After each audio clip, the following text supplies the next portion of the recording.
Nuevamente en el día de hoy, nuestro buen Dios nos da el gran privilegio y la enorme bendición de poder estar delante de Él como iglesia para adorarle, para exaltar su nombre y también para escucharle, para oír su voz. Creo que como lo ha dicho también el Señor en su palabra, cada uno de nosotros debe desear la palabra de Dios como la leche es deseada por el recién nacido, como algo sumamente vital, necesario e importante para nuestros días. Qué bueno que hoy el Señor entonces, a través de su palabra, traerá ese alimento a cada uno de nosotros. Quiero recordarle que estamos llevando adelante la exposición del libro de los Hechos y hoy nos encontramos en el capítulo 8. Estamos ya en esta sección del libro que diríamos en un sentido es como una bisagra, una situación es la que se da del capítulo 1 hasta el capítulo 7 y otra la que se da a partir del capítulo número 9. El 8 entonces en un sentido es como una bisagra que une lo anterior, los primeros 7 capítulos, con los siguientes capítulos que estarán a partir del capítulo 9. Y ya veremos hoy en un sentido de qué manera es que este capítulo número 8 funciona de esa forma. Pero quiero invitarle a que usted se ubique en el texto bíblico. Hechos, capítulo número 8, y vamos a comenzar este estudio como lo hemos hecho siempre que estamos en la exposición consecutiva de la palabra de Dios, desde el versículo número 1. Hace 8 días tenía un enorme desafío, un texto delante de nosotros de 60 versículos para predicar. Bueno, hoy no tenemos esa misma cantidad de versículos, pero siempre es también un texto amplio. Vamos hoy a estudiar desde el versículo número 1 hasta el versículo número 25 de este capítulo 8 del libro de los. Mientras que usted nuevamente se ubica en este texto, quiero mencionarle un par de cosas. Y es que cuando uno se da la tarea de la historia, de investigar o de conocer un poco la historia de la iglesia cristiana, la iglesia evangélica, usted va a encontrar que a lo largo de la historia de la iglesia han habido diferentes evangelistas, hombres que en las manos del Señor se han convertido en grandes expositores de la palabra del Señor. Hombres que llevaron ese evangelio a muchos lugares, que dieron a conocer esa verdad de la palabra del Señor y con la cual muchos entonces creyeron en Cristo. Y habiendo muchos por de quienes hablar, permítame, yo le menciono solamente un par de ellos. Algunos yo creo muy seguramente ustedes los han escuchado. Quiero mencionarles a este primero, Juan Calvino. Creo que ustedes lo han oído en el sentido de hacer mención de él. Él vivió entre los años 1509 y 1564. Él desarrolló su ministerio pastoral y evangelístico en una ciudad llamada Ginebra, en Suiza. Y desde ese lugar, él incluyó no solamente Europa o la Europa de ese tiempo, sino también América. Y no solamente la Europa y la América de ese tiempo, sino también hasta nuestro tiempo y aún mucho más allá de estos continentes. Voy a mencionarle otro, Jonathan Edwards. Él vivió entre los años 1703 y 1758. Considerado el teólogo más prominente que ha producido los Estados Unidos. Él era un pastor y teólogo puritano que se encontraba en Nueva Inglaterra y allí considerado como uno de los más grandes predicadores reformados también que ha tenido la historia de la iglesia cristiana. Otro más, Charles Spurgeon, creo que también ustedes lo han oído. 1834-1892 fue el tiempo en el que él vivió. Y él fue llamado o fue conocido como el príncipe de los predicadores. Fue un bautista también de teología reformada, cuya predicación que se dio en Londres alcanzó a miles de personas semanalmente. Muchas personas eran traídas por el Señor para escuchar la predicación de este hombre. Voy a mencionar un último, no con eso queriendo decir que son estos los únicos cuatro que podríamos mencionar, hay muchos más. Pero permítame mencionarle a Martin Lloyd Jones, un también gran hombre del Señor que en sus manos se convirtió en un gran predicador. 1899 a 1981. Y él fue entonces de esos últimos grandes predicadores reformados del siglo XX. Su ministerio en un lugar, en un templo llamado Westminster Chapel en Londres, se caracterizó por la exposición bíblica y profunda de las escrituras. Y con esto, él entonces daba una también predicación evangelística muy precisa y propia. Pero ustedes estarán preguntando, ¿y por qué hacer mención de estos hombres? Aún sabiendo que también hay otros más que pudieran mencionar. Porque quiero contarles lo que era cada uno de ellos antes de ser predicadores, antes de ser teólogos, antes de ser pastores, antes de ser evangelistas. Por ejemplo, en el caso de Juan Calvino, él era un abogado, litigante, una persona que se dedicó a conocer el derecho y a también entenderlo con una mayor profundidad para ejercerlo. Juan Calvino, entonces, antes de que el Señor lo llamara al ministerio del pastorado y desarrollar todo lo que junto a él desarrolló, fue abogado. Jonathan Edwards, a muy temprana edad, se convirtió en un joven prodigio, muy intelectual, y él, antes también de que el Señor lo llamara a desarrollar todo este ministerio, fue un filósofo. Estaba mucho el estudiar el pensamiento y el racionalizar las cosas y el considerar el porqué del aquí y del ahora. Ese era Jonathan Edwards. Charles Spurgeon era un joven que también a muy temprana edad, apasionado por la lectura. Y era alguien que se educó de una manera muy empírica. No asistió a universidades, pero sí desarrolló una capacidad intelectual a través de la lectura. Y Martin Lloyd Jones era un médico, un doctor, como nosotros le estaríamos hoy también llamando. Él fue un hombre también muy reconocido, educado en una muy buena universidad y con un prestigio a los pies de grandes también a doctores de la época. Ahora, a ver, usted se estará preguntando, ¿y por qué hacer mención de ellos y hacer mención de lo que ellos eran antes de haber sido llamados por Dios a convertirse en esos predicadores y evangelistas que fueron y que dejaron huella en la historia de la iglesia cristiana? Bueno, porque quería hacer una comparación con el hombre que estaremos viendo en la mañana de hoy. Todos ellos fueron llamados desde una condición propia de vida, la cual fue transformada y cambiada para llevarlos a ser diferentes. Y justamente eso fue lo mismo que pasó con Felipe. Felipe fue un hombre que no todo el tiempo fue como nosotros lo vemos en Hechos capítulo 8. ¿Ya había usted leído completo ese capítulo del libro de los Hechos? Creo yo que sí. Y de una manera especial, podríamos decir que, entre comillas, el protagonista de ese capítulo es Felipe.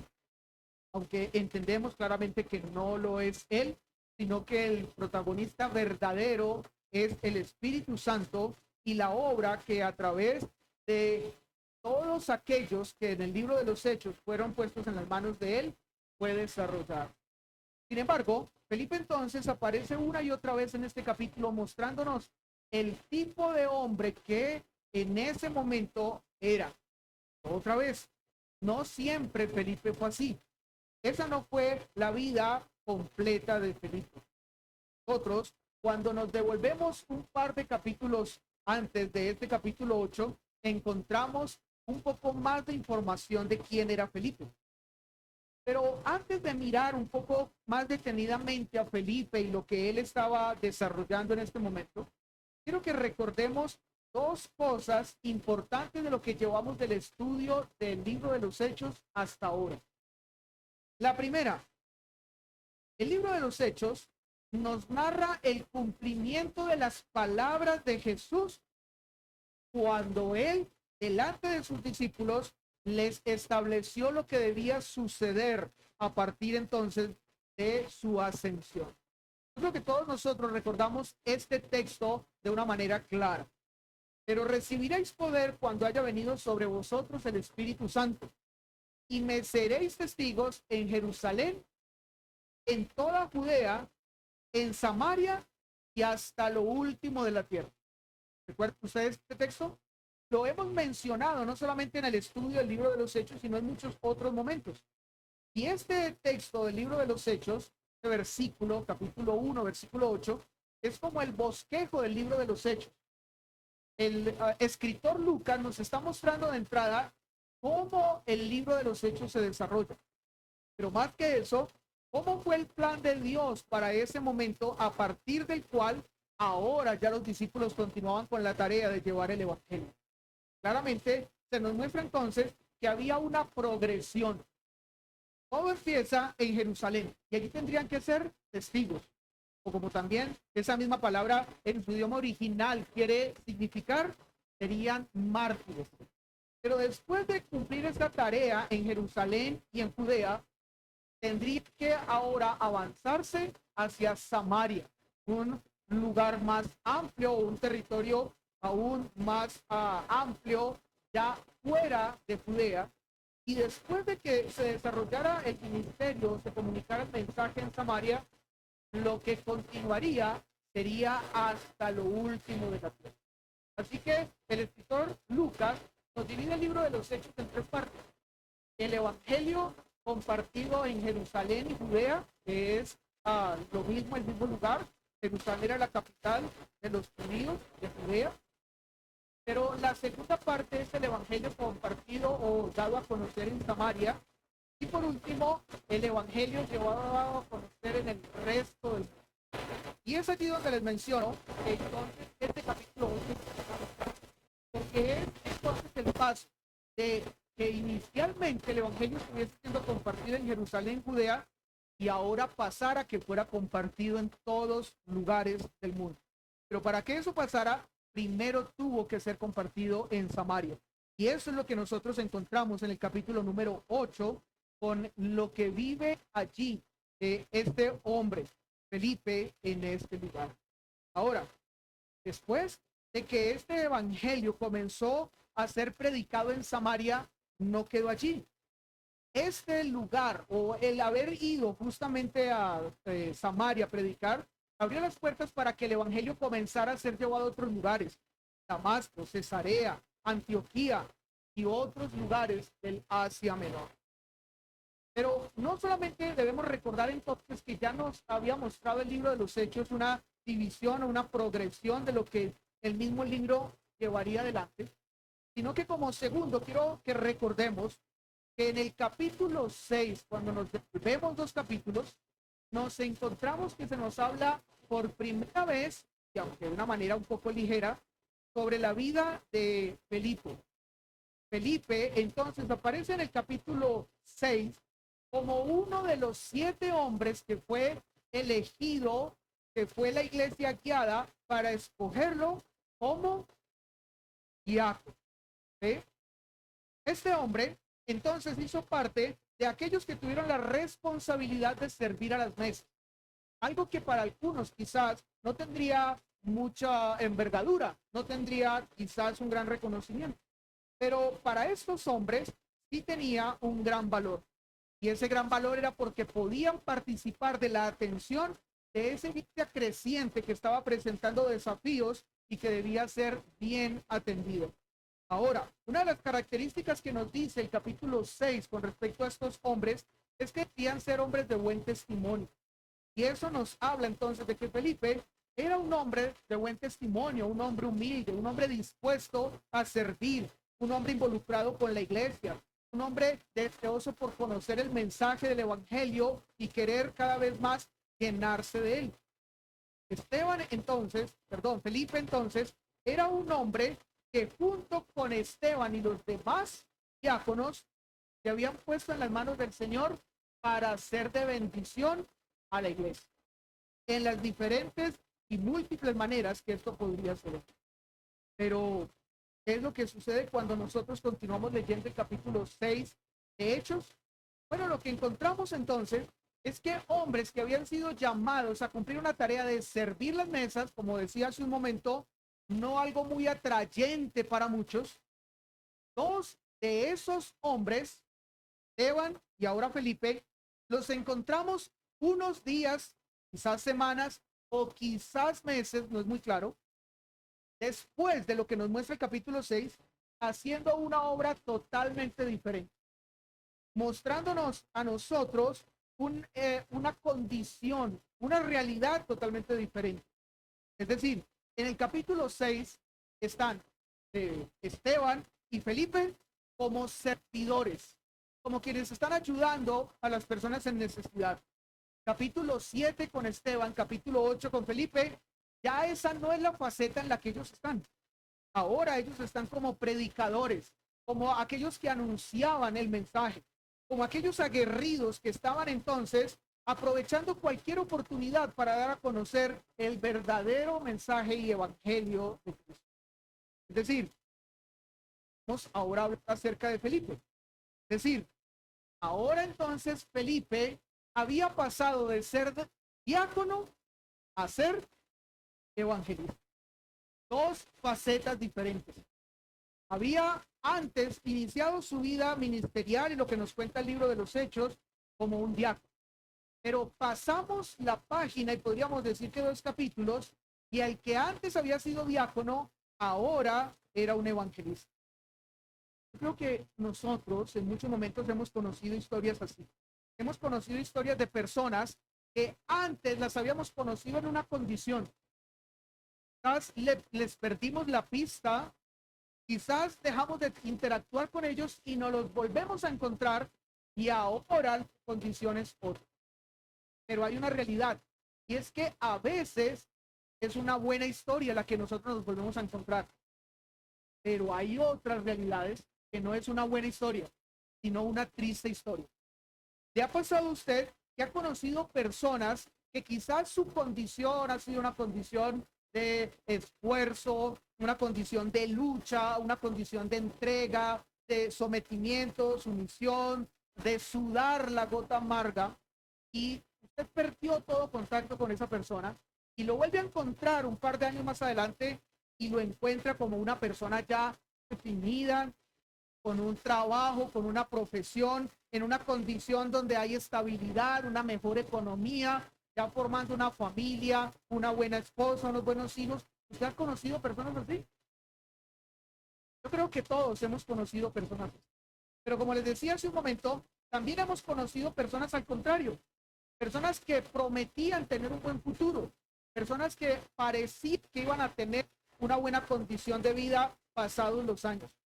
Pero pasados los años, encontramos esas personas en una situación donde se han sumido a abismos, donde se han apartado de sus familias, donde han destrozado sus propias vidas y donde no ha quedado nada de lo que prometía ser una buena vida. También ha conocido personas como estas. Yo creo que nosotros hemos conocido personas en estas condiciones. Pero cuando nosotros estamos en el capítulo número 8 de Hechos, nos encontramos con el primer ejemplo. Gracias a Dios y gracias a la justa obra de Dios en la vida entonces de Felipe, nos encontramos a un hombre que ahora estaba en una mejor condición. Y no porque la anterior no haya sido buena, No porque la condición de ser diácono, que ya todos creo sabemos, no la mayoría, lo que la palabra diácono significa es servidor. No porque ser servidor sea menos, no porque ser servidor no valga la pena, no sea de importancia, sino porque ser un instrumento del Señor para dar a comunicar el mensaje en su palabra de una manera evangelística es un honor que todos debiésemos buscar y todos debiésemos perseguir, todos debiésemos anhelar y todos debiésemos preguntar, ¿cómo ha sido tu historia? Y especialmente con respecto al evangelismo. Obviamente, antes de que conocieras del Señor, no eras evangelista. No tenías que anunciar, no tenías que decir, no había un tema que compartir.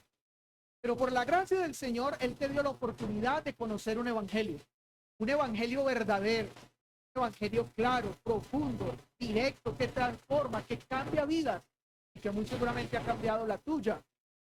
Pero la pregunta es, después de que tú conociste ese evangelio y fuiste confrontado con él, ¿ahora qué eres? ¿Qué tipo de persona eres ahora? Yo no sé, en el caso particular de cada uno, cuánto tiempo ha pasado.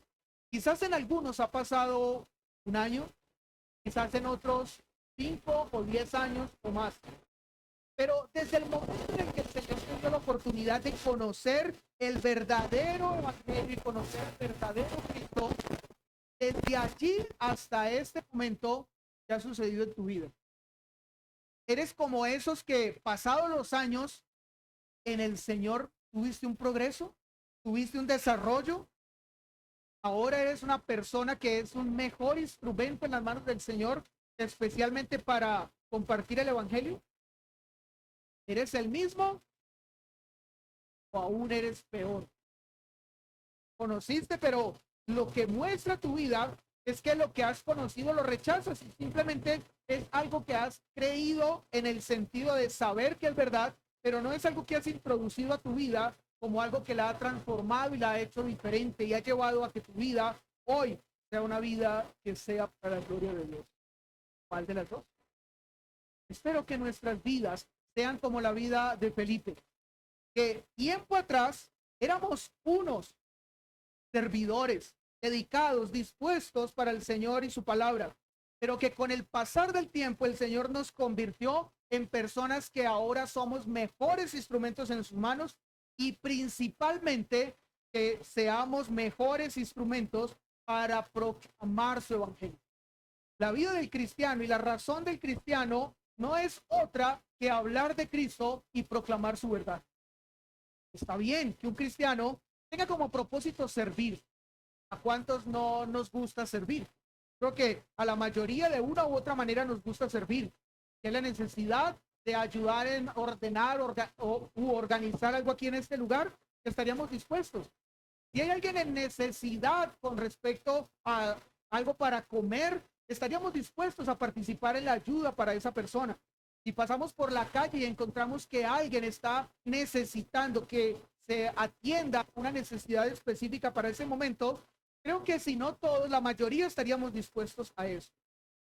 Pero sin demeritar eso, es el todo del cristiano. Eso es todo lo que el Señor ha llamado y ha pedido de cada uno de nosotros como aquellos que hemos conocido el verdadero evangelio. La respuesta es no. El Señor nos llama a que además de servirle, no lo demeritamos, además de servirle, seamos evangelistas. Además de nosotros colocarnos en sus manos para bendición de otros en las diferentes necesidades que puedan tener, seamos evangelistas. Y ese evangelista no es que nos paremos en tarimas donde podamos hablarle a miles de personas con una elocuencia que nosotros hoy creemos no jamás podremos tener. No, no es eso. Evangelistas es hablarle a otro de Cristo. Es compartir con otro acerca de esas verdades que en la escritura se han revelado acerca del evangelio de Cristo. En una conversación casual, en un momento de hablarle acerca de esa situación que esa persona vive y que es necesaria que escuche la palabra. Dios nos llama a todos a ser evangelistas. La pregunta es, ¿lo eres? ¿Lo somos? Quiero invitarles a que veamos entonces lo que este capítulo número 8 de Hechos nos habla con respecto a este hombre, Felipe, y cómo él pasó de ser un servidor a ser un proclamador de la verdad. Cómo pasó de ser un diácono a ser un evangelista. Y para eso vamos a dividir este texto en 4 escenas. Vamos a ver 4 escenas que nos muestra este texto y que serán bien interesantes para nosotros en esta mañana. La primera escena, esta la he titulado Saliendo del área de confort. De nosotros nos gusta permanecer en un área de confort, en la que todo para nosotros esté tranquilo y sea cómodo. Lo que nos hemos acostumbrado a vivir. Una casa, un trabajo, una familia, unas tareas a realizar. Eso para nosotros es nuestra área de confort. Eso nos da tranquilidad y nos da a nosotros una relativa paz que nos permite desarrollar nuestra vida y nuestras tareas día a día. Pero cuando comenzamos a leer este texto, vemos que había un área de confort, la cual fue quitada. Y fue quitada para justamente provocar otro tipo de situaciones que veremos más adelante. Por eso quiero invitarles que veamos el versículo número 1 de este capítulo 8. Recordemos, el capítulo 7 termina con Esteban de rodillas, viendo los cielos abiertos y viendo a Cristo a la diestra del Padre, recibiéndolo y estando allí frente a él, dándole a él ese gozo de que ahora estaría eternamente con su Señor. Pero estando en esa condición, nos cuenta el capítulo 7 al finalizar que había alguien que consentía en que a Esteban lo estuviesen apedreando. ¿Quién era ese? Bueno, es lo que nos comienza a decir el capítulo 8 en su versículo 1. Dice el texto, y Saulo consentía en su muerte. En aquel día hubo una gran persecución contra la iglesia que estaba en Jerusalén, y todos fueron esparcidos por las tierras de Judea y de Samaria, salvo los apóstoles. Y hombres piadosos llevaron a enterrar a Esteban e hicieron gran llanto sobre él. Y Saulo asolaba a la iglesia y entrando casa por casa, arrastraba a hombres y mujeres y los entregaba en la cárcel. ¿Qué nos encontramos nosotros entonces en esta primera escena? En esta primera escena, nuevamente se nos muestra a un antagonista de los cristianos. Aquel que entonces estaba desencadenando o estaba también motivando la persecución contra la iglesia que estaba en Jerusalén. Y esto hizo que entonces todos los cristianos comenzaron a vivir esa terrible persecución y comenzaron a ser esparcidos. Uno de esos entonces, como ya mencionamos, fue Saulo de Tarso. Este era un hombre que estaba completamente convencido de un error. ¿Ustedes conocen personas así? Hay personas que están completa, absoluta y totalmente convencidos de un error. Y este era también Saulo. Saulo estaba totalmente convencido hasta los tuétanos que lo que predicaban los cristianos, que lo que predicaban los discípulos y los seguidores de Cristo era una herejía. Y como era una herejía, debía entonces ser exterminada completamente. Y por eso él asintió con la muerte o con el asesinato de Cristo. Ahora, yo creo que nosotros, a la hora de hablar de Cristo, nos encontramos en muchas ocasiones con personas así, completamente convencidas de un error. Esto no es fácil. No es fácil porque estas personas no permiten ser enseñadas, no permiten oír, no permiten que en algún momento sean instruidas en la verdad. Sin embargo, este hombre, que no profundizaremos mucho en su vida, porque lo haremos más adelante cuando lleguemos a el momento en el que se cuenta y se habla de su conversión. Este hombre es un gran ejemplo de cómo el Señor transforma, de cómo el Señor cambia, de cómo el Señor hace que una vida de una persona que está completamente en oscuridad pase a la luz. Así como usted ha conocido personas completamente convencidas de un error, que adoran imágenes y esas imágenes no se le pueden tocar porque son un Dios para ellas, o su pensamiento no puede ser contradicho porque ese pensamiento es el que ellos han determinado y punto. Y aunque están en un error, Pablo nos muestra que Dios puede, y no solamente puede, sino que cambia corazones. Sin embargo, mientras que Dios hace esto, ¿qué es lo que nos cuenta esta primera parte del capítulo 8? Lo que nos cuenta es que la iglesia estaba en un lugar de confort, estaba en una condición donde todo estaba bien y mejorando. Es decir, la iglesia estaba creciendo cada vez más en número. La iglesia estaba siendo compuesta de personas de todo lugar, de todo tipo. Y también, aunque habían opositores para ese momento, esas oposiciones no eran lo suficientemente fuertes para hacer que la iglesia se detuviera en su desarrollo. La iglesia estaba cómoda.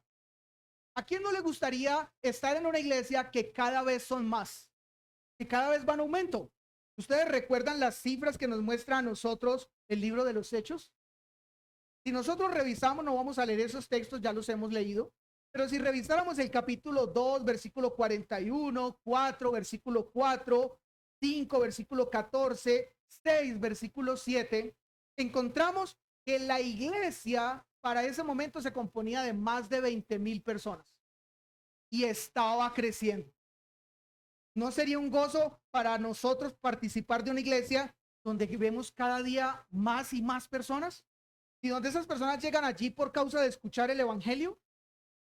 Obviamente nos gustaría participar de una iglesia así, donde encontraríamos personas que eran, hablemoslo en términos de hoy, africanos, europeos, asiáticos, americanos, y todos verlos unidos en pro de un mismo mensaje y convencidos por una misma verdad. ¿No sería eso algo sumamente de gozo y de alegría para nosotros? ¿Quién no quisiera estar en una iglesia así, participar de una iglesia de esta manera? Creo que todos. Sin embargo, viendo la comodidad que esta iglesia tenía y también entendiendo que era el plan de Dios, ¿qué es lo que sucede según el texto? Aparece una palabra que fue clave no solamente a partir de allí, sino a partir de toda la historia de la iglesia. La palabra clave es persecución. Se despertó una persecución, pero algo que quiero hacer notar en ustedes es que este texto no habla de una persecución. Este texto habla de una gran persecución. O sea, las personas de este momento habían sido entonces colocadas en una condición donde fueron sacudidas fuertemente. Díganme ustedes si estoy en lo correcto o no. Cuando nosotros tenemos todo, o por lo menos la mayoría de las cosas bien en nuestra vida, ¿cómo nos comportamos? Tranquilos, en calma, relajados. Cuando tenemos trabajo, cuando tenemos salud, cuando tenemos familia, cuando tenemos un techo, cuando tenemos un negocio, cuando tenemos esas cosas, ¿cómo nos comportamos? Tranquilos. Ahora, resulta que el Señor en su palabra no ha prometido que siempre sea así. El Señor en su palabra ha dicho que Él bendice nuestras vidas y cuida de nosotros y nos da estas cosas. Pero también Él ha dicho que en el mundo tendréis aflicción y que llegarán momentos donde esas cosas que nos dan tranquilidad ya no estarán. Desde la antigüedad, desde el Salmo 23 se nos ha dicho esto. Aunque ande en valle de sombra y de muerte. Desde ese momento, el texto nos dice, tendremos que pasar por valles de sombra y de muerte. Y la pregunta es, ¿cómo nos comportaremos allí? Muchos orarían para que esos valles de sombra y de muerte no lleguen, o para que esos momentos de aflicción o esos momentos de tribulación no estén. Pero eso no es lo que ha prometido el Señor. Y para eso, Dios nos saca de un lugar de confort. es necesario que nosotros salgamos de esa condición cómoda. Y en el caso de la iglesia que estaba en Jerusalén, fue a través de una gran persecución. ¿Y qué provocó esta gran persecución? Bueno, lo que provocó era que, como lo dice el texto, Saulo, que para ese momento entonces estaba de acuerdo con todo lo que se estaba haciendo allí, él entraba casa por casa, como lo leímos, y arrastraba a hombres y a mujeres y los entregaba en la cárcel. Si usted tuviera que enfrentar una condición como esta, ¿cuál sería su comportamiento? ¿Cuál sería su reacción? ¿Estaría usted dispuesto a perderlo todo? ¿Estaría usted dispuesto a salir y dejar todo atrás? No importando lo que era suyo y lo que le daba tranquilidad y confort, todo con el único propósito de que no tuviera que negar su fe y que usted tuviera más bien realmente razones para decir que ha permanecido firme en la fe para seguir a Cristo. ¿Al de las dos? Yo quiero contarles algo que mencionó Calvino con respecto a este momento. Él, haciendo referencia a esta persecución, exhortaba a los cristianos de su época a no confiar en treguas prolongadas.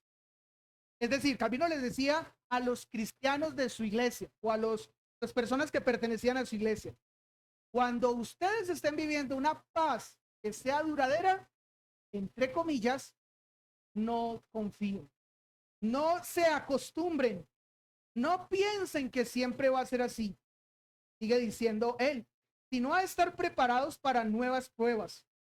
Esa tranquilidad pasajera era para adquirir entonces fuerzas para el momento que se avecinaría y sería difícil, para las pruebas, recordando que la constancia de los fieles puede despertar la furia de los enemigos.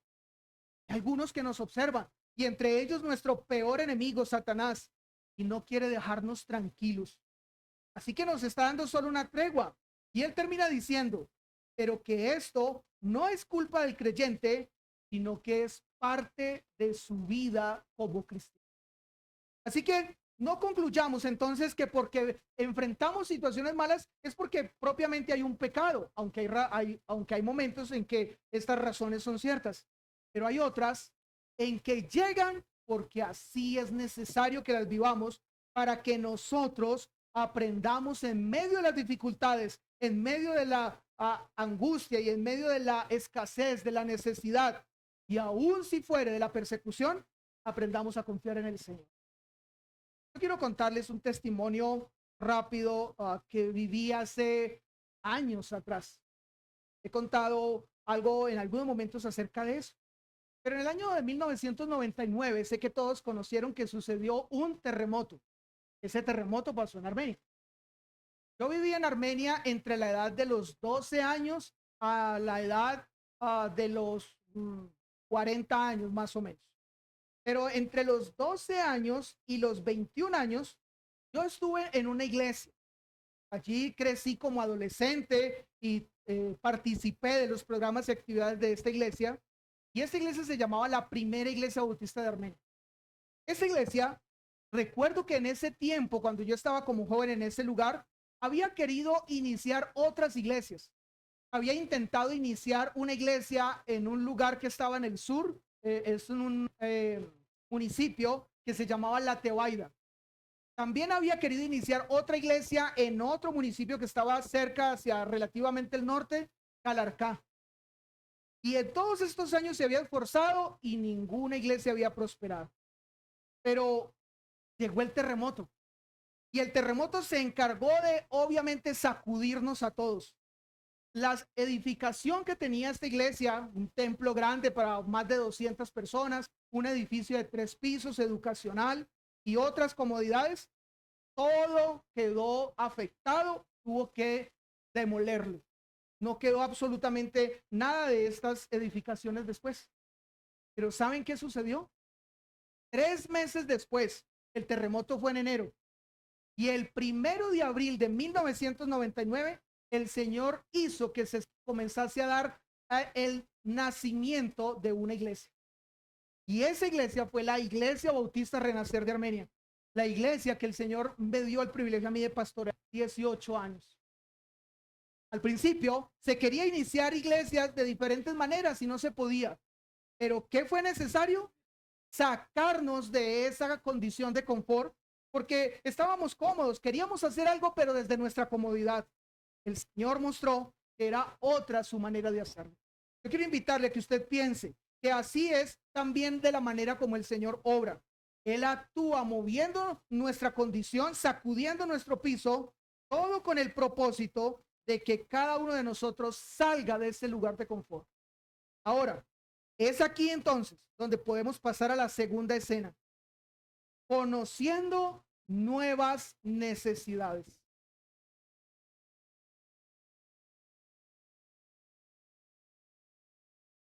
Entonces, la iglesia salió esparcida por todas partes. Y dentro de los que salieron esparcidos, salió Felipe. Felipe había estado en la iglesia de Jerusalén ayudando a las viudas necesitadas. Y esa era la necesidad que él conocía. Como la iglesia crecía tanto, las mujeres no tenían la manera, o las mujeres griegas no tenían la manera de cómo ser suplidas sus necesidades. Así que él, junto con los otros 6 diáconos, habían estado atendiendo esto. Pero la persecución cambió la perspectiva en Felipe, versículo número 4. Dice el versículo 4. Pero los que fueron esparcidos iban por todas partes anunciando el evangelio.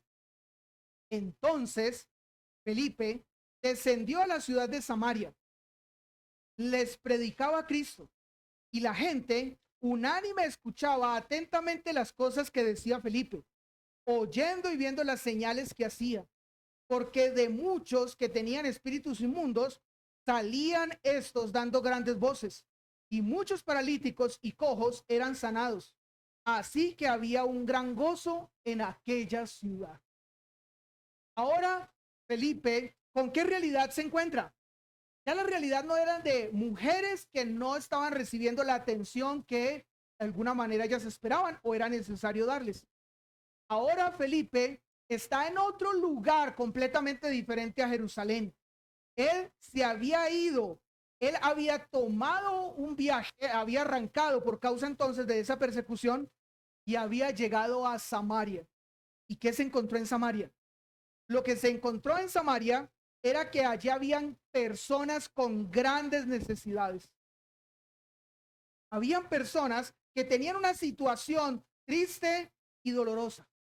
Es más, allí en Samaria se estaba también cumpliendo lo que el Señor Jesús ya había mencionado, que a los pobres siempre los tendréis con vosotros. Bueno, allí en Samaria, lo que este Felipe estaba comprobando era que había hombres y mujeres con muchas necesidades. Pero antes de mencionar las necesidades que este texto que acabamos de leer nos dice, quiero que ustedes coloquen su atención en aquellas personas que estaban haciendo lo mismo que Felipe, pero quedaron en el anonimato. Hay muchas personas que les interesan ser reconocidos y que quieren sacar pecho para que la gente los observe, los conozca, los admire. Pero una de las cosas que nos muestra la escritura es que muchos hombres y mujeres hicieron lo que Felipe estuvo haciendo y quedaron en el anonimato para tanto la iglesia de ese tiempo como para nosotros hoy, pero para el Señor no. Dice la primera frase del versículo 4. Pero los que fueron esparcidos, hicimos la cuenta ahora de que habían como 20,000 que hacían parte de la iglesia de Jerusalén. Que no todos salieron corriendo, no todos salieron esparcidos, la mitad, 10,000. Pero nos dice, aquí haciendo este cálculo sin querer ser preciso, pero haciendo este cálculo de esta manera, nos dice que esas personas, quizás 10,000, ¿qué era lo que estaban haciendo? Por donde iban, por donde avanzaban, a los lugares a los que estaban llegando. E imagínense usted esta imagen, y es hombres con sus esposas y quizás sus hijos, algunos de brazos, y sin nada más que una maletica con un poquito de alimento, porque habían perdido su casa, porque habían perdido su negocio, porque habían perdido sus bienes, lo habían perdido todo. y solamente iban entonces con su familia y no más. De pronto un bocado de comida y eso era todo lo que les acompañaba. Sin embargo, en el desarrollo de ese viaje, lo que el texto nos dice es que muchos, sin decirnos cuáles eran sus nombres, cómo se llamaban cada uno de ellos o lo que hicieron o los lugares hacia donde ellos fueron, dicen, iban por todas partes anunciando el evangelio. Y entre esos muchos, ahora el texto se centra en Felipe. Felipe entonces descendió a la ciudad de Samaria. Y aquí yo quiero que ustedes tengan presente algo que tampoco nosotros podemos pasar por alto muy ligeramente. Si tú fueras sacado de esa área de confort para predicar el evangelio, cuéntame, por favor, la respuesta a esta pregunta. ¿A quién le predicarías tú? ¿A quién tú le darías el mensaje a conocer? ¿Quién sería el objetivo de tu predicación evangelística o de tu comunicación del evangelio? Quizás estar allí pensando. Y muy seguramente quizás algunos pensarían en aquellos con los que tienen una relación, con los que hay una cercanía, un compañero de trabajo, una persona que vive al lado de la casa, quizás un familiar que usted ama y desea que esa persona conozca del Señor. Pero ¿saben? Ese no es el ejemplo que nosotros recibimos con Felipe. ¿A dónde fue Felipe? Felipe, como todos los demás, salieron esparcidos. Pero dice que Felipe descendió. Felipe tomó una decisión y la decisión fue ir a Samaria. ¿Quiénes eran los samaritanos? Los samaritanos eran casi que podríamos decirlo de esa manera, los enemigos de los judíos. ¿Y en qué sentido eran enemigos? La escritura nos muestra a nosotros que judíos y samaritanos se rechazaban entre sí. ¿Y por qué? Porque los judíos consideraban a los samaritanos como mezclados, no puros. En el tiempo de los reyes, el imperio que había construido Dios usando a David y a su hijo Salomón, se había dividido. Y ahora ese imperio dividido, lo que había sucedido era que las 10 tribus del norte, eran 12 en total, las 10 tribus del norte habían sido conquistadas por un imperio llamado Asirio. Y lo que los asirios hacían era que tomaban al territorio conquistado y, y traían gente de todos los otros imperios que ellos habían conquistado y los colocaban allí. Y del territorio conquistado tomaban gente y la llevaban y esparcían por todo el territorio del imperio asirio. De esta manera ellos rompían cultura y acababan con toda una nación. Eso fue lo que sucedió con los samaritanos. Eso fue lo que sucedió con las 10 tribus del norte. Eso los judíos catalogaban a los samaritanos como impuros, que se habían mezclado, que ahí ya no habían realmente judíos y descendientes de Abraham. Y es allí entonces donde se da el que Felipe piensa, ¿a dónde voy? ¿A quién le predico? ¿Quién necesita escuchar esta verdad del evangelio? Y a donde él va es a los samaritanos, a esos que antes los consideraban a ellos y ellos también a los samaritanos como sus casi que enemigos. Y allí comienza a predicar el evangelio. Y allí comienza a dar a conocer la verdad de la palabra de Dios. Porque aún nuestros enemigos necesitan del Señor y de su palabra. Porque aún estas personas necesitan que el Señor les alcance con la verdad de la palabra del Señor y les transforme. Hubo un hombre predicador llamado Adoniram Hudson, que él fue uno de los primeros misioneros estadounidenses que fue enviado a un lugar llamado Birmania en 1812. Este país era un lugar o un país budista, cerrado y hostil al cristianismo. Durante muchos años él experimentó rechazo e incomprensión y también persecución. Esto lo llevó por largos periodos a estar en la cárcel, pero especialmente a que muchos no creyeran en el evangelio. Sin embargo, él permaneció siendo fiel al llamado que el Señor le había hecho. ¿A quiénes irías tú a compartirles el evangelio? ¿A los que crees tú se acercarían y aceptarían más fácilmente? ¿O a los que el Señor en su corazón y en su determinación ha establecido que también sean llamados a la salvación. Esto hizo Felipe, fue a estos hombres para predicar el mensaje. Vamos ahora a la escena número 3. ¿Cuál es la escena número 3? Desenmascarando mentirosos. ¿Qué es lo que sucede en los versículos 9 al 13? Vamos a mirar lo que cuenta este texto bíblico. Pero había un hombre llamado Simón, que antes ejercía la magia en aquella ciudad y había engañado a la gente de Samaria, haciéndose pasar por algún grande. A este oían atentamente todos, desde el más pequeño hasta el más grande, diciendo: este es el gran poder de Dios. Y le estaban atentos porque con sus artes mágicas se les había engañado mucho tiempo. Pero cuando creyeron a Felipe, que anunciaba el evangelio del reino de Dios y el nombre de Jesucristo, y, y el nombre de Jesucristo, se bautizaban hombres y mujeres. También creyó Simón mismo, y habiéndose bautizado estaba siempre con Felipe, y viendo las señales y grandes milagros que se hacían, estaba atónito. Ahora, ¿qué es lo que nosotros debemos notar en este lugar? Si nosotros queremos pensar en si hay la posibilidad de personas que aparentemente digan creo, pero realmente no lo es, pero realmente no es verdad, este es uno de los textos que nos muestra que así es. Nos está hablando de un hombre llamado Simón, y ese hombre Simón tenía una historia que abusaba acerca de el conocimiento maligno que él tenía, pero con ese conocimiento engañaba, y con ese conocimiento manipulaba a las personas para hacerles creer que lo que él les enseñaba era de Dios. Y yo voy a contarles algo que a mí me da temor y que me ha cuestionado o me ha confrontado mucho. Yo no sé si usted tiene textos en la palabra de Dios que los lee y cuando los lee lo hacen temblar, lo hacen tener una enorme preocupación. Pero yo quiero compartirle uno de esos textos que cuando yo lo leo, digo: Señor, por favor, líbrame de algo como eso. Dice este texto: cualquiera que haga tropezar a uno de estos pequeñitos que creen en mí, mejor le fuera si se le atase una piedra de molino al cuello y se le arrojase en el mar. ¿Qué es lo que está diciendo el Señor Jesús? Mateo 9:42.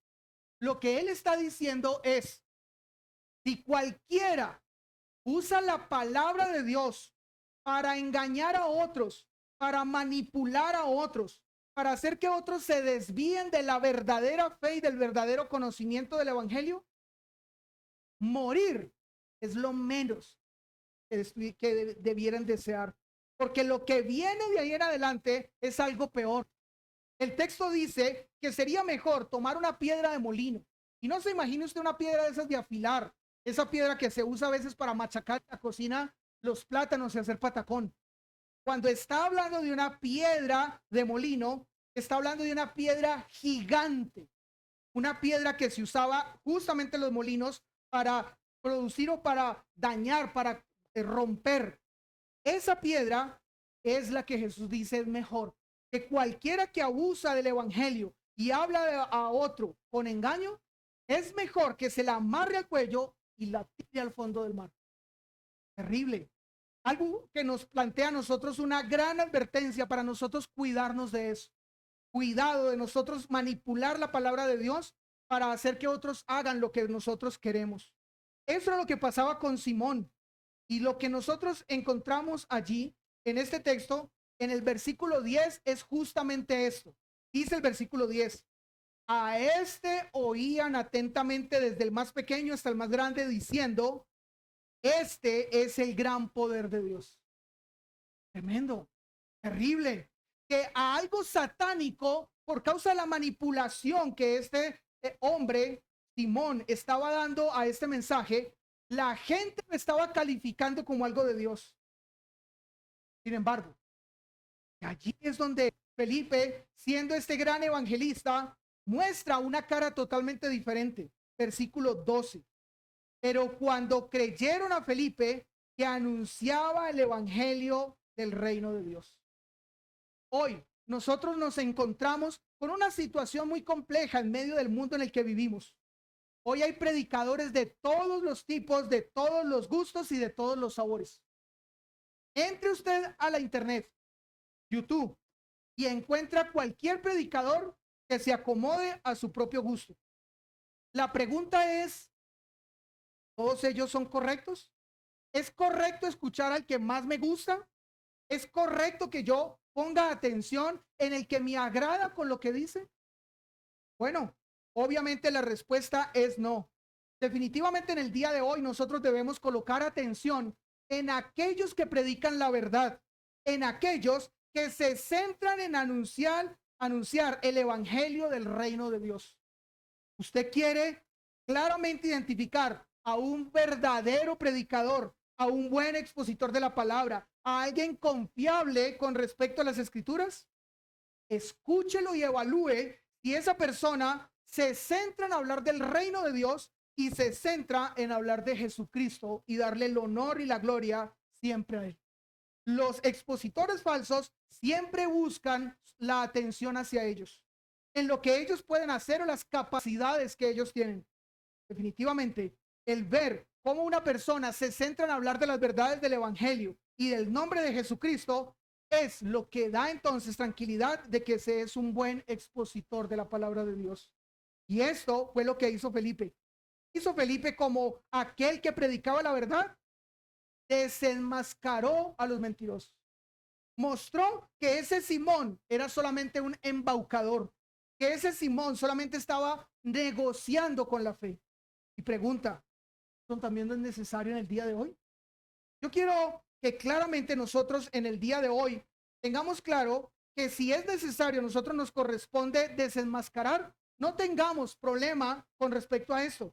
No tengamos problema en decir que César Castellanos, Enrique Gómez, Ricardo Rodríguez, Dante Gebel, Jesús Adrián Romero y todos los que van por esa misma línea son embaucadores y engañadores de la palabra de Dios. Han usado la palabra para manipular a otros y hacerles creer lo que ellos, según dicen, menciona la escritura, pero realmente son falsos y engañadores. Es necesario que entonces la verdad del evangelio muestre quiénes son los engañadores. Última escena, versículo 4. Abriendo el camino a otros.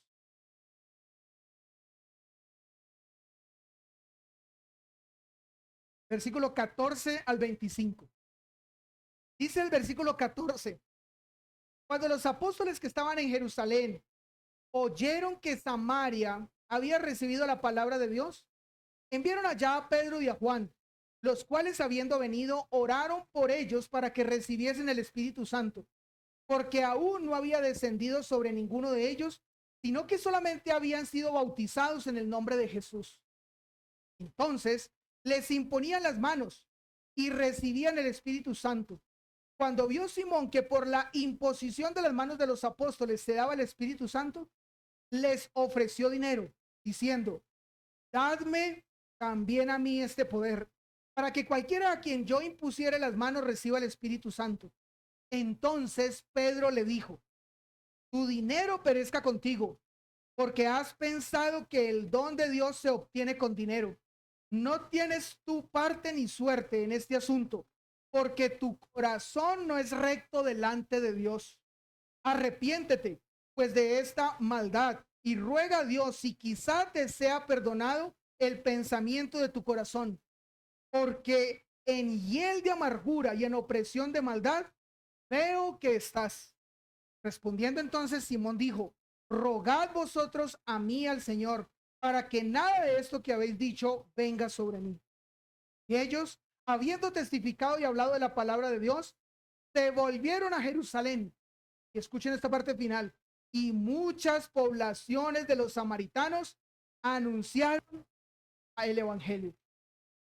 Ahora, ¿qué encontramos nosotros entonces en esta última escena?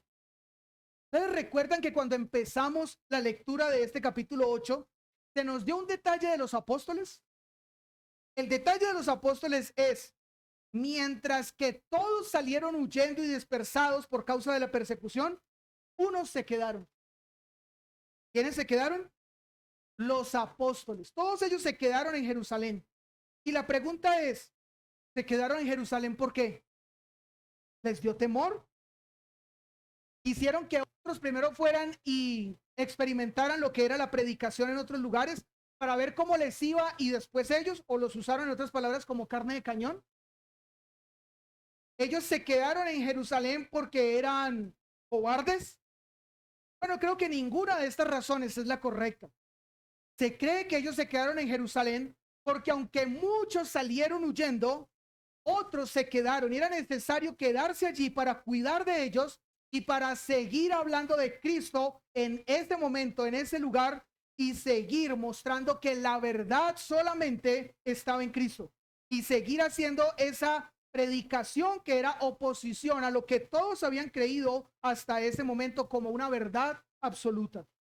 Ahora, nosotros al seguir leyendo el libro de los Hechos sabemos que no fue totalmente así, pero por ahora los apóstoles se quedan en Jerusalén.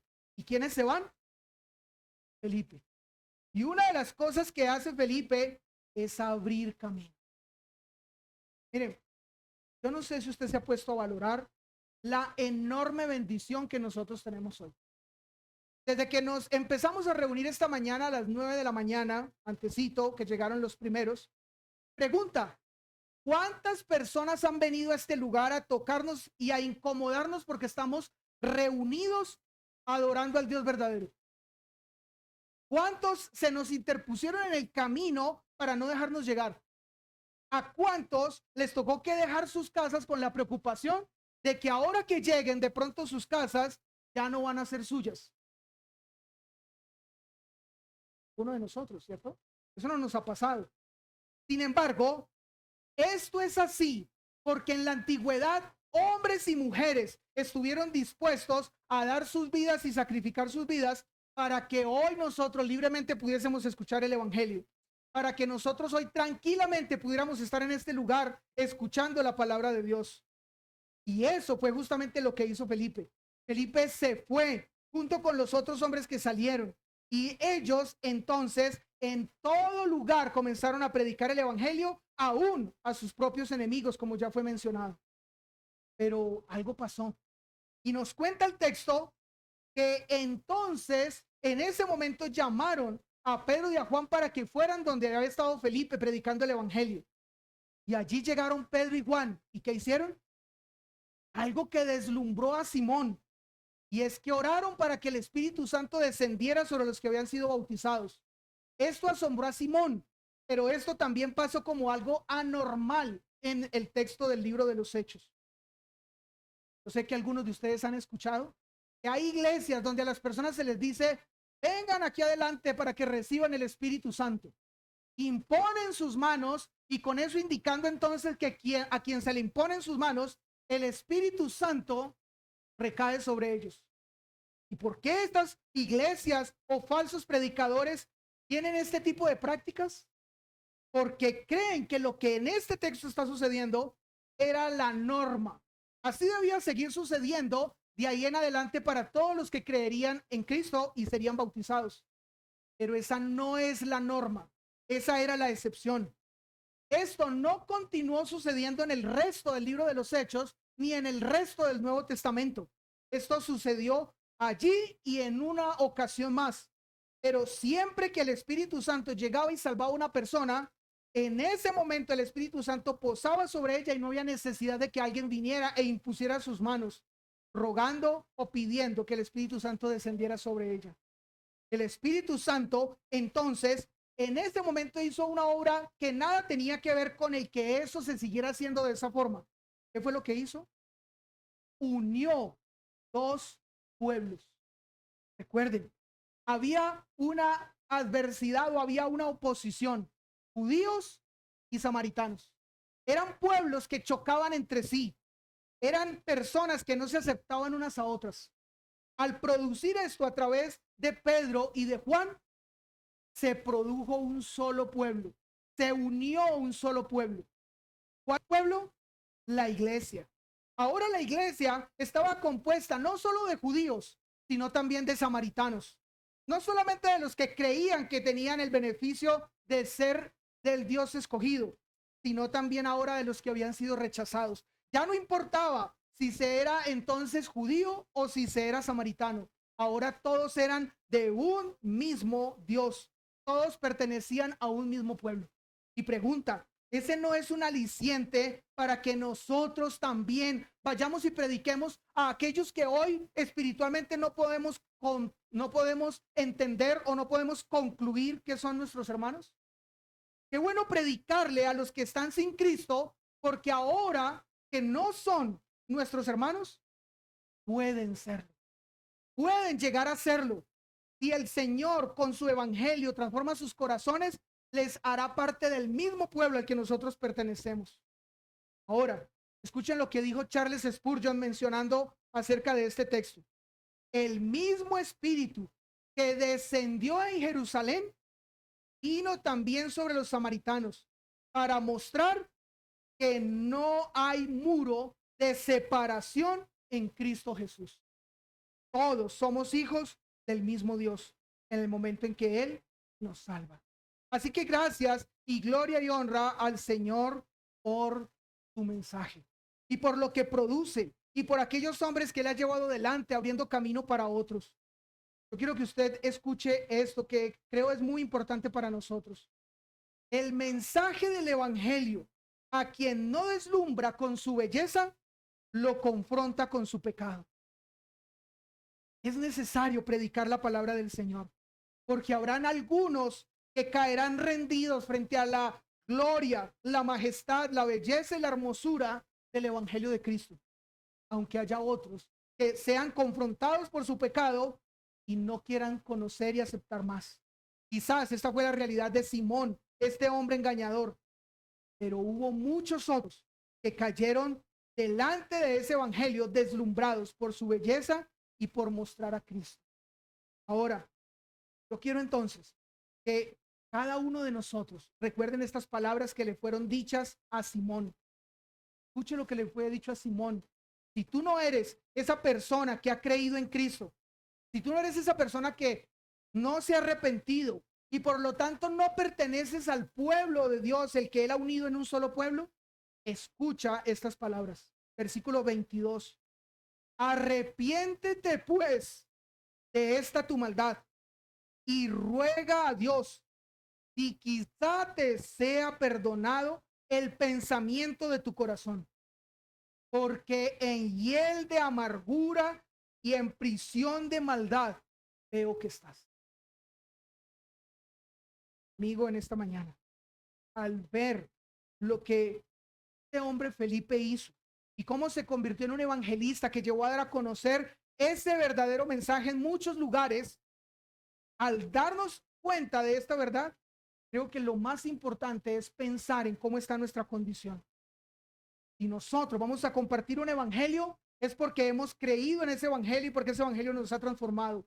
No podemos hablar de lo que no ha pasado en nuestra vida, pero si ha pasado en nuestra vida y si tú te has arrepentido de tus pecados, no te quedes solamente con ser alguien que es bueno y ayuda y sirve y es diácono para con otros. Tu responsabilidad y mi responsabilidad es ser evangelista, es dar a conocer la verdad de aquel que lo entregó todo en una cruz para que nosotros, los que estábamos apartados de él y lejanos de su ciudadanía, ahora nosotros pudiésemos entonces pertenecer al pueblo de Dios. Habla de Cristo, testifica de Cristo, proclama a Cristo. No des la oportunidad de que el tiempo pase sin dar a conocer las verdades del evangelio. Tienes que ser un evangelista. Tenemos que ser aquellos que somos llamados a convertirnos en proclamadores de la verdad del evangelio. Si sirves, Dios te bendiga por eso. Pero no te quedes ahí. Proclama la verdad fundamental del evangelio. Pasa de ser un servidor a un evangelista. Oremos. Padre Celestial, en esta mañana, en este mediodía ya, damos gracias, Señor, por tu palabra. Señor, tu palabra es inquietante para todos aquellos que la leen con detenimiento y con deseo de ser instruidos y enseñados por ella. Señor, tú nos has llamado a ser parte de una iglesia, una comunidad como esta. Y gracias porque ella es bendición para nuestra vida. En ella podemos establecer relaciones, en ella podemos servir a otros, en ella podemos seguir siendo animados en la fe. Pero, Señor, el estar allí solamente para estas cosas no es todo lo que tú has planeado. Señor, con este hombre, Felipe, inicialmente él tenía una tarea específica, pero tú te encargaste de cambiar todo en su realidad para que él se convirtiera, para que él llegara a ser lo que todos nosotros tenemos que ser, y es evangelistas. De las diferentes maneras que esto puede ser hecho. Yo te ruego, Señor, que cada uno de nosotros tome este mismo evangelio y esta misma verdad para llevarla a otros. Aún, Señor, sean nuestros enemigos, pero, Señor, que la llevemos porque creemos que tú quieres cambiar y transformar vidas. Llevar personas a ser parte de tu reino y de ese pueblo que antes no pertenecían a él. Te ruego, buen Padre Celestial, que nosotros no seamos, Señor, aquellos que nos quedamos quietos y que no nos disponemos para predicar la verdad de tu palabra. Porque hay hombres y mujeres necesitados allá afuera que quieren, pero también se les debe predicar tu palabra para ser, Señor, transformados y ser, Señor, llevados a la salvación. Pero si hay alguno aquí en esta mañana que no se ha arrepentido y que este mensaje, que tu palabra y tu evangelio no ha cambiado su corazón, te ruego, Señor, que escuchando lo que le fue dicho a Simón, a este hombre engañador, retumbe en sus corazones y les lleve a comprender que si siguen viviendo una vida donde aparentemente tienen un arrepentimiento y una conversión, si no hay un verdadero y profundo cambio desde lo más interior de sus vidas, desde los tuétanos de sus propios huesos, al final el dolor y la consecuencia de sus decisiones será terrible, será horrible y será eterna. Te ruego, Señor, que cambies y transformes corazones en esta mañana por causa de tu palabra.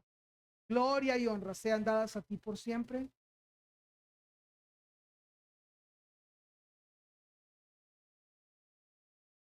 Dios